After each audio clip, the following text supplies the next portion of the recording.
नमस्कार। विश्व न्यूज 24/7 में आप सभी को सुस्वागतम। दर्शक, रूस और यूक्रेन का बीच 30 दिनों के लिए सीमित युद्ध विराम यानी पार्शियल सीजफायर लागू कर दिया गया है। रूस ने बयान जारी करके कहा है कि राष्ट्रपति व्लादिमीर पुतिन ने ट्रंप के साथ फोन पर हुए बातचीत के बाद यूक्रेन का ऊर्जा ठिकानों पर 30 दिनों तक हमला नहीं करने पर सहमति जताई है। हालांकि इस युद्ध पर पूरी तरह से फुल स्टॉप लगाने के लिए रूस यूक्रेन के सामने 5 अहम शर्तें रखी है। इस सभी शर्तों को रूसी राष्ट्रपति व्लादिमीर पुतिन और यूक्रेनी राष्ट्रपति व्लादिमीर जेलेंस्की की मानना होगा।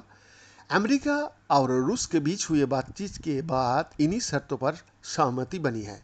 वही इस समझौता के तहत युद्ध विराम को प्रभावी बनाने और शांति प्रक्रिया को मजबूत करने के लिए कई और भी अहम फैसला लिया गया है। रूस और यूक्रेन के बीच कैदियों की अदला बदली की सहमति बन चुकी है। दोनों देश के 175 बंदियों को रिहाई होगी।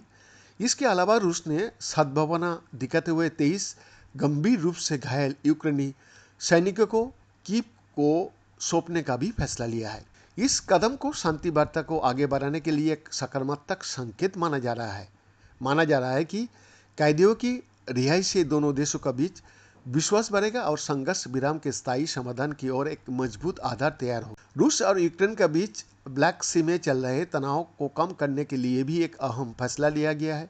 पुतिन ने इस बात पर सहमति जताई है कि रूस अब ब्लैक सी में व्यापारिक जहाजों या अन्य समुद्री संपत्तियों पर हमला नहीं करेगा।